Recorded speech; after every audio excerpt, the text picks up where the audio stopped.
Ashamaa harka fuuni daawwattootaaf dhaggeeffattoota Finfinnee Maltiimiidiyaa nagaan keenya kabajaa bakka irraa nu hordoftan maratti sina qaqqabu akkam jirtu. Sagantaa keenya kanaan Afrikaa keessatti biyyoonni fonqolcha mootummaaf saaxilaman eenyu fa'i mata duree jedhuun qopheessine isin biraan geenya. Haga xumuraatti nu waliin turaan afeerraa keenya.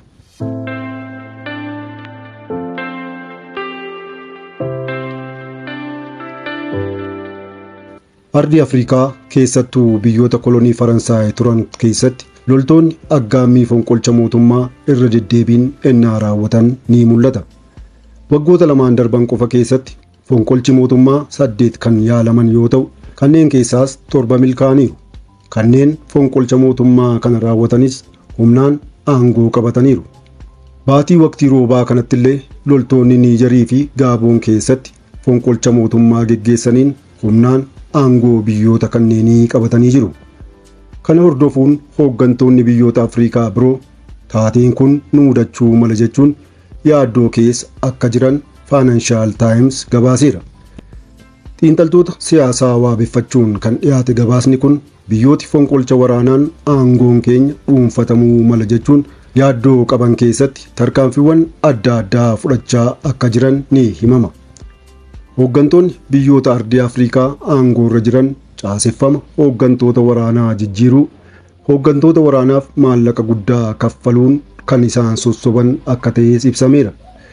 Pirezidantiin Kaameruun Pool Biyaa, Pirezidantiin Riippaabilika Koongoo Deenis Saasoo Nguesso, Ikwaatooriyaal Giinii Teodoor Obiang, Pirezidantiin Toogoo Faawuree Naasigimbee dureewwan biyyoota yaaddoon balaa fonqolcha mootummaa guddaan isaan mudate akka ta'an ni himama. Mohammad Idris Deebee waggoota 2 dura ture abbaa isaanii bakka bu'uun aangootti kan dhufan. Biyyi isaan hoogganan Chaad biyyoota yaaddoon fonqolcha mootummaa itti raawwatamuu mala jedhamuun tilmaamni guddaan kennameef keessaa tokko yoo taatu, Senegaalii fi Koot Divuwaar ammoo biyyoota fonqolchi mootummaa itti raawwatamuu mala jedhamuun tilmaamni xiqqaa ta'ee kennameefidha. Dhaabbata Chatham House jedhamu kan teessoo isaa magaalaa London godhatee dhimma himaammata biyyootaa irratti qorannoo geggeessutti xiinxalaa dhimma Afrikaa kan ta'an Pool Meelii akka jedhanitti biyyoonni yaaddoo fonqolcha mootummaa guddaa qaban saffisaan tarkaanfiiwwan adda addaa fudhachaa jiru. Hooggantoonni sodaa aggaammii fonqolcha mootummaa qaban qabeenya isaanii gara qaamolee amanamootti ceesisaa jiraachuu kan dubbatan xiinxalaan kun dabaluunis jeneraalota amanamoo ta'an adda baasuun muudaa akka jiran ibsaniiru.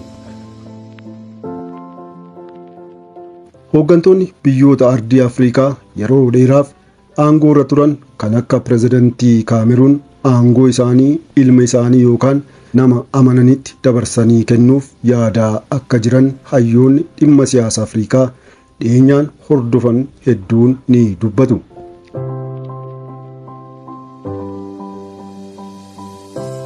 Egaan hordoftoota keenya kabajamoo taatan mata duree Afrikaa keessatti biyyoonni fonqolcha mootummaaf saaxilaman eenyu fa'i jedhuun qopheeffanne akkanaan isin biraan geenya.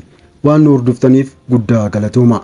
Chaanaalii YouTube Finfinnee Maltiimiidiyaa like, share, subscribe godhaa. Finfinnee Maltiimiidiyaa madda seenaaf odeeffannooti.